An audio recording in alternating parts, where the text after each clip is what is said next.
Guten Tag, wie geht's? Mes amis, c'est moi, Dieter. How are y'all today?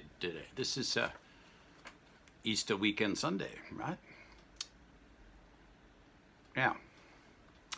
I was looking at some stuff on the internet the other day, and there's this thing about, these tourists, how they like to tease the Royal Guard over there in England, right?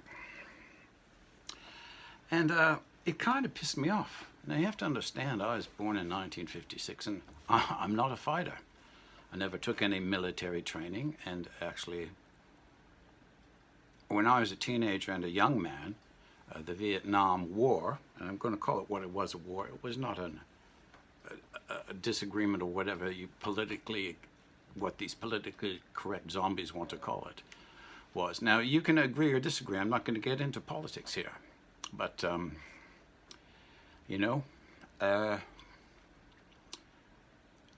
it kind of pissed me off,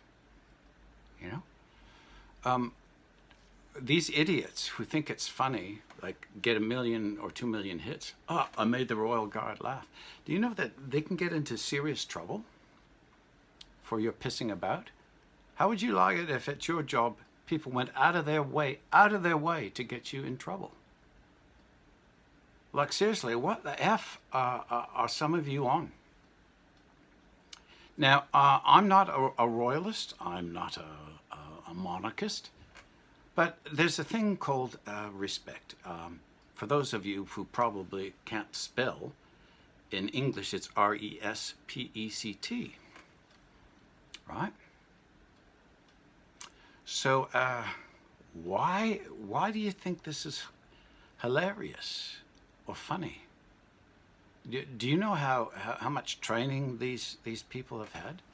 And you know what? You people that make fun of these women and men, I don't know if there are any women in the Royal Guard or any guard or any military, Marine Corps, anywhere all over the world.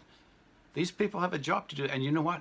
The ones that criticize them the most are the ones that are the first to cry, well, where the hell? I saw this documentary once on the thing in Rwanda. And this was an eye-opener, okay? They were criticizing the UN for not getting involved. There was a detachment, I might be wrong about this, but I think it was 20 to 50, mostly Belgian UN soldiers there. And there was a crowd in Rwanda. It looked like, you can see it in the documentary, it was about a Canadian documentary, I think. I forget the name offhand. That's irrelevant. This actually happened. There was a crowd of, I would say, anywhere from 10 to 20,000 Rwandans encircled. And there was a guy, and I don't know if he had a machete, and two guys with clubs, and they were beating each other. And all of these 2 to 10,000 Rwandans, okay, let's not use color here, let's just be accurate, we're watching this guy, and you know what the outrage was? Why didn't these 20 white Belgian soldiers, or maybe there were some colored soldiers in the bunch, I don't know, why didn't they stop it? Well, here's my question to you. There's 10,000, or let's say 2,000, let's do the least amount of people that were there. Why didn't you stop it? You're 2 feet away. You're going to tell me that 50 of you couldn't have grabbed these guys and pulled them off? What the F-U-C-K? Come on. Maybe before you turn on your phone camera, right?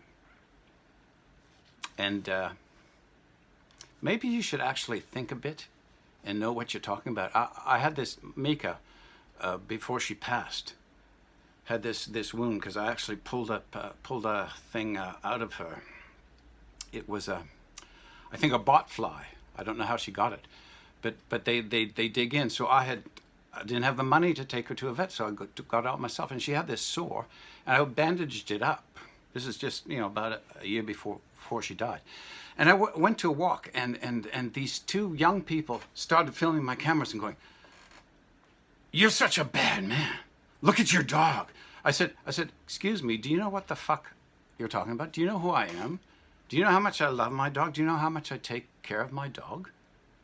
I said, you're just making this snap. I said, if you don't turn off that friggin' camera, I'm going to take it and shove it up your ass.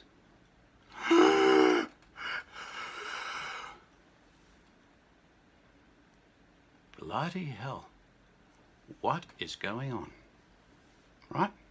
So the next time you people who think you're cool and influencers want to make fun of something that you have no idea about, maybe you should just think, or maybe that's beyond you, I don't know, just a thought. Wiedersehen, have a good day, yeah.